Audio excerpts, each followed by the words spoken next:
प्रत्येकाचं जीवन हे ज्याच्या त्याच्या मर्जीचं मालक आहे. बऱ्याचदा जीवनाची खरी शिकवण काय असते माहिती? खरी शिकवण जीवनाची काय याचा कधी विचार केलाय का?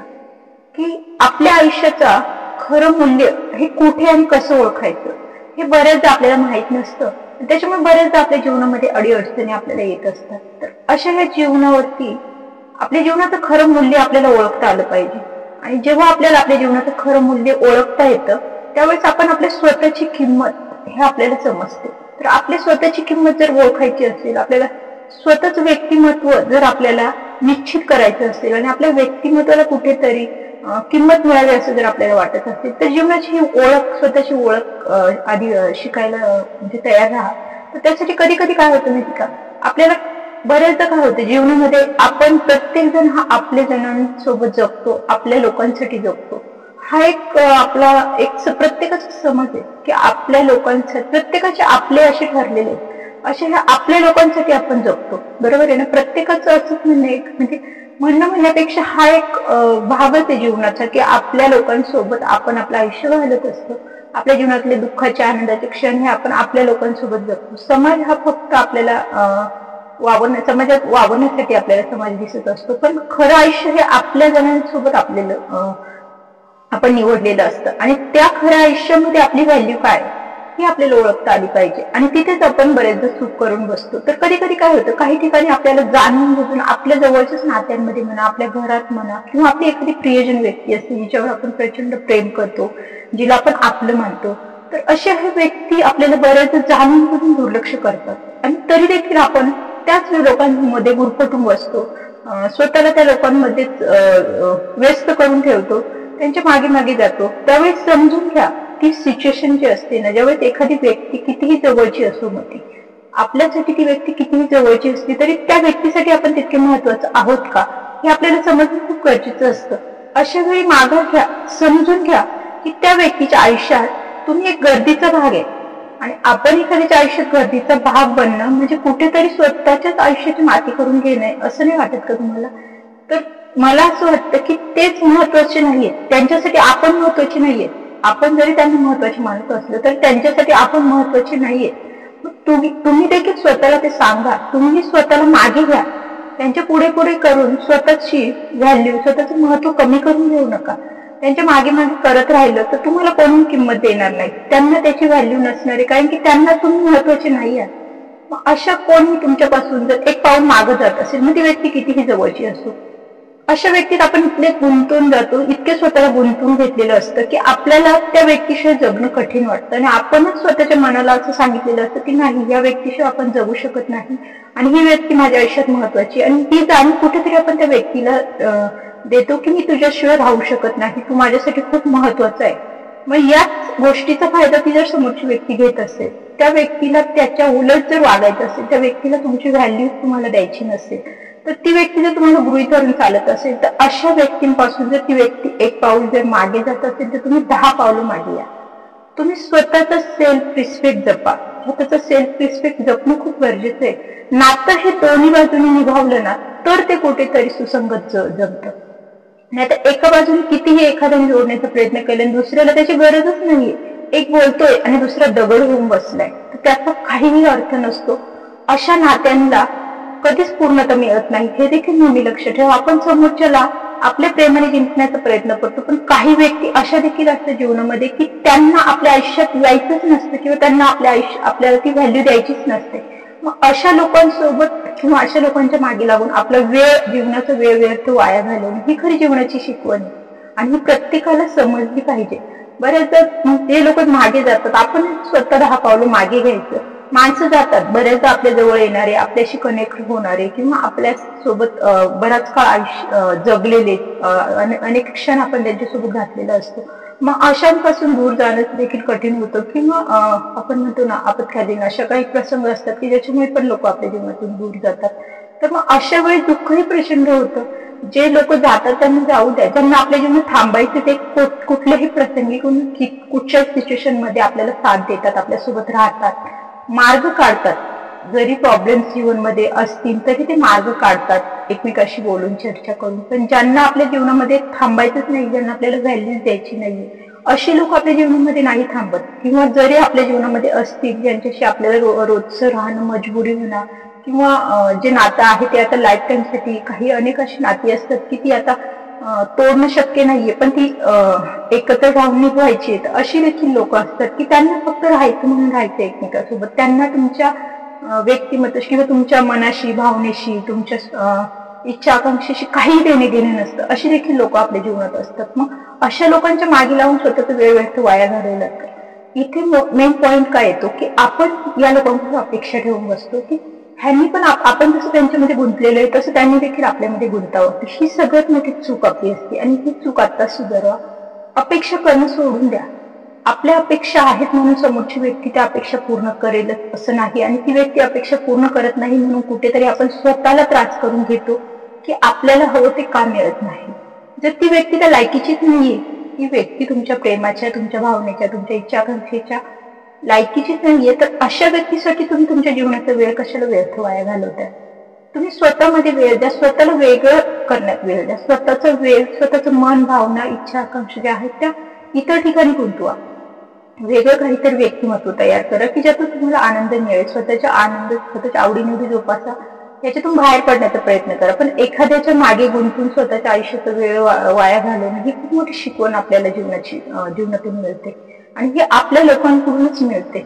बऱ्याचदा काय होतं, अशी लोक दूर गेली ना की आपण डिप्रेशन मध्ये जातो, बरेच म्हणजे नाराज होतो, आपण शांत होतो, अबोल होतो, आपल्या स्वतःची काळजी घेणं देखील आपण विसरतो.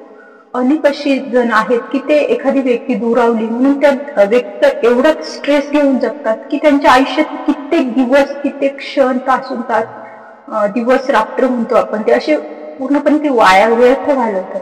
मला सांगा, आयुष्य हे एकदाच आहे आपल्याला, मग या आयुष्याचा प्रत्येक क्षण हा आपण नको का आनंदाने जगायला, किंवा तो आपल्याला स्वतःसाठी अनुभवता आला पाहिजे. कारण की आपलं आयुष्य हे आपल्या आयुष्याचं मालक आहे. मग त्या आयुष्याचा प्रत्येक क्षण हा आपण आपल्या मर्जीप्रमाणे घेतला पाहिजे, इतरांच्या मर्जीने नाही. आपली मर्जी इतरांवर लादू नका, किंवा इतरांना आपल्या मर्जीवरती लागू देऊ नका. हा देखील मुद्दा खूप महत्वाचा आहे जीवनासाठी. त्यामुळे अशी लोक गेली तर क्षणभर दुःखही होईल, त्या दुःखाला तिथे थांबवता आलं पाहिजे.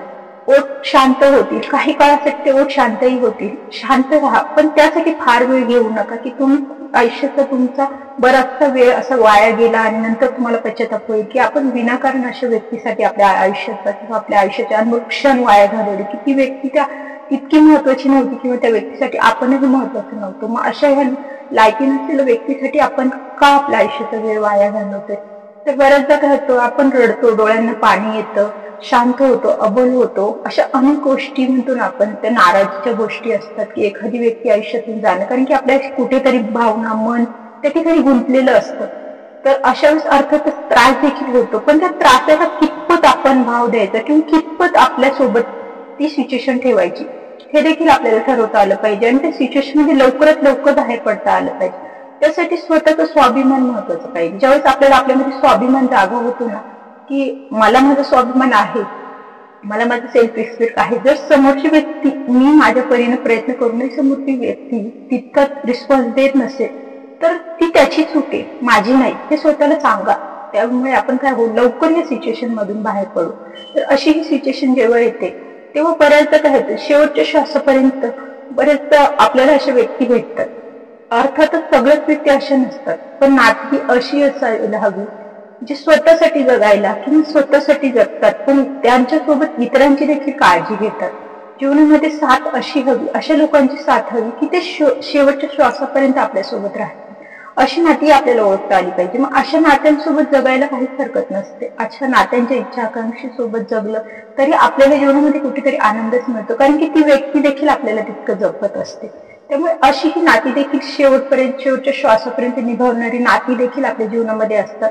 त्या नात्यांना ओळखून देखील नात्याचं बॉन्ड आपल्याला तयार करता आलं पाहिजे.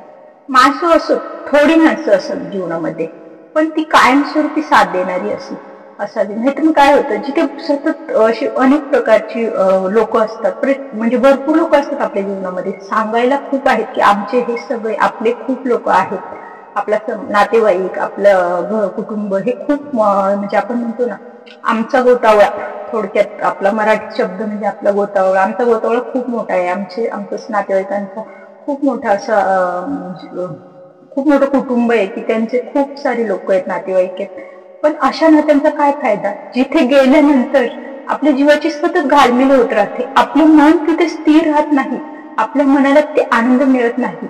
अशा या खूप साऱ्या नात्यांचा खरं जीवनामध्ये आपला उपयोग आहे का? आपल्या जीवनामध्ये जर आपल्याला ज्या ठिकाणी गेल्यानंतर आनंद मिळत असेल त्या ठिकाणीच आपण जाणार अर्थात. मग अशा नात्यांमध्ये स्वतःला लांब करा. अशा नात्यांमध्ये जाऊन स्वतःचा वेळ वाया घालवायचा, स्वतःची मनस्थिती खराब करून घ्यायची, तर मला असं वाटतं की अशा नात्यांमधून बाहेर पडावं. भले ते नातं काही काळ म्हणजे दुरून म्हणतो आपण, दुरून डोंगर सागिरे तेवढ्या पुरतं ठेवा. बऱ्याचदा अशा नात्यांमधून दूर राहिले ना की नाते टिकतात, जपली जातात, पण सतत तिथे जाऊन आपला मानसिक स्ट्रेस वाढून मग अशा नात्यांचा कुठेतरी द्वेष देखील निर्माण होतो. त्यामुळे मग अशा नात्यांमध्ये स्वतःला गुंतवण्यापेक्षा स्वतःला अशा नात्यांमध्ये विभक्त ठेवा, दूर ठेवा. म्हणजे सतत लोकांनी भरलेलं असतं. अनेक ठिकाणी असं असतं की सतत आपल्या घरातल्या लोकांची व्हॅल्यू तिथे नसते, जे आपले आहेत त्या लोकांनी व्हॅल्यू दिली जात नाही, पण इतर लोकांनी मात्र ती सिच्युएशन, ती जागा सतत भरलेली असते, तिथं आपल्यासाठी मात्र जागा नसते. म्हणजे आपण त्या घरासाठी खूप अत्यंत म्हणतो घराचा भाग असतो, जवळचे असतो, पण आपल्यासाठी तिथे जागा नसते आणि इतर समाजाने, इतर लोकांनी, नातेवाईकांनी ती जागा किंवा ते घर हे भरून गेलेलं असतं. तर अशी ती सिच्युएशन होते. मग कधी कधी आपला खरा माणूस हा आपणच गमावतो. म्हणजे आपण गमावतो म्हणजे त्या सिच्युएशन मध्ये तिथे त्या व्यक्तींना आपल्या माणसांना व्हॅल्यू द्यायची हेच कळत नसतं आणि ती लोक आपल्या माणसांना गमावून बसतात आणि इतर लोकांना महत्व देतात. ही इतर लोक येणारे येतात, ती सिच्युएशन आनंदाने जगतात आणि निघून जातात, पण त्यांची ही जी आपली लोक आहेत ज्यांना तुम्ही व्हॅल्यूज दिली नाही, अशा यांच्या मनाला कुठेतरी दुःख देऊन त्यांना तुम्ही दुरावले किंवा त्यांना तुम्ही दुखावले याची तुम्हाला जाणीव देखील नसते. मग ह्यातून हाच एक अर्थ निघतो की आपल्याच माणसाला आपण गमावतो. ते म्हणजे आपण इतर लोकांना महत्व देतो, इतर नात्यांना महत्व देतो, बाहेरच्या नात्यांना महत्व देतो आणि स्वतःची जी महत्वाची नाते, जो घर कुटुंबाचा म्हणा, आपल्या जवळचा जो महत्वाचा भाग आहे त्यालाच आपण महत्व देत नाही. तर अशी सिच्युएशन अनेक जणांच्या लाईफमध्ये येते. तर ही सिच्युएशन देखील आपल्याला ओळखता आली पाहिजे, त्याप्रमाणे वागता आलं पाहिजे. मग अशा गर्दीचं मानचिन्ह होण्यापेक्षा, अशा गर्दीमध्ये फक्त मानाचं चिन्ह म्हणतो ना फक्त आपण कुणीतरी त्या कुठला भाग आहे, त्या कुटुंबाचा भाग आहे म्हणून अशा ठिकाणी जाऊन स्वतःचं मानचिन्ह बनवण्यापेक्षा जर विचार करा की तुमची जगण्याची जी गोष्ट आहे, ज्यातून तुम्ही आनंदी होणार आहात, तर अशा गोष्टीचा भाग बना. त्यांच्या तो नाटक आयुष्य म्हणजे एखाद्या कार्यक्रम म्हणतो आपण, तो का त्यांचा कार्यक्रम आहे, ते एक प्रकारचं नाटकच असतं. त्या नाटकाचा भाग होण्यात काही अर्थ नाही. मग अशा नाटकाचा भाग होण्यापेक्षा आपल्या आपलं आयुष्य म्हणजे एखादं सीन नाही ना की त्या कार्यक्रमाचा किंवा त्यांच्या त्या नाटकाचा जाऊन भाग व्हायचं. फक्त स्वतःच्या आयुष्याचं नाटक करून का घ्यायचं? तर मला असं वाटतं की मग आपण अलिप्त राहून आपल्या स्वतःचा स्वाभिमान जपायला काहीच हरकत नाही. मग जिथे आपलं हृदय जिंकतं, ज्या ठिकाणी आपल्याला जाऊन आनंद मिळतो, तिथे खरी सिच्युएशन असते की आपल्या आयुष्याच्या जीवनाची आपल्याला शिकवण किंवा आपल्याला त्या क्षणांमधून काहीतरी शिकायला मिळालं आणि आपलं हृदय आपल्याला सांगतं, आपलं हृदय आपल्याला जिंकतं. आपण त्या क्षणी जो आनंद आपल्याला मिळतो ते हृदय, आपलं मन आपल्याला सांगतं आणि तेच म्हणजे आपलं जे आयुष्य आपण जिंकलं असं म्हणतो त्याचा अर्थ. पण खरंच एखाद्याचं विनाकारण आपला आत्मा विकत घेणं, म्हणजे एक आत्मा हा खूप महत्वाचा आहे. तो आपल्याला सांगत असतो की मला त्रास होतोय, मला त्या ठिकाणी त्रास होतोय आणि तरी मला तो तिथे घेऊन जातोय. तर अशा या आत्म्याला विकत घ्यायचं की दुसऱ्यासाठी विकायचं हे आपण ठरवायचंय. आपला आत्मा, आपलं मन हे आपल्या कंट्रोलमध्ये असायला हवं. आपल्या मनाला, आपल्या भावनांना दुखवायचा हक्क हा आपल्याला देखील नाहीये. तर मग हे नातेवाईक, हे जे आपण आपले म्हणतो, या आपल्यांमध्ये आपण स्वतःला का गुंतवून घ्यायचं, ही खरी जीवनाची शिकवण आज आपल्याला मी या व्हिडिओमधून सांगते. तर प्रत्येकाने आपल्या स्वतःमधला स्वाभिमान, आत्मविश्वास हा नेहमीच जागा ठेवा. जिथे आनंद मिळतो तिथेच जा. जीवनाची खरी शिकवण तर हीच आहे की विनाकारण एखाद्या ठिकाणी जाऊन गर्दीचा भाग बनू नका. एकटे राहा, एकटं आयुष्य जगायला शिका. एकटेपणा आयुष्याला खूप काही घडवतो, जगायला शिकवतो आणि खूप काही जीवनाचा संघर्ष करण्याची प्रेरणा सुद्धा आपल्याला एकटेपणातून मिळते. त्यामुळे या एकटेपणाला कधीही कमजोर समजू नका किंवा कधीही त्याला हलकं समजू नका की आपण एकटे पडलो म्हणून आपण कुठेतरी गुन्हेगार आहोत. तर असा हा अनेक जणांचा भ्रम असतो, त्यातून स्वतःला लवकरच बाहेर करा. आजच्या व्हिडिओमध्ये एवढंच. व्हिडिओ जर आवडला असेल, चॅनेल नवीन असाल तर थॉट्सच्या चॅनेलला सबस्क्राईब करा. माझे विचार तुम्हाला कसे वाटतात, विचार जर आवडत असतील तर व्हिडिओला लाईक करा आणि इतरांबरोबर शेअर करायला मात्र विसरू नका. पुन्हा एखाद्या नात्यांच्या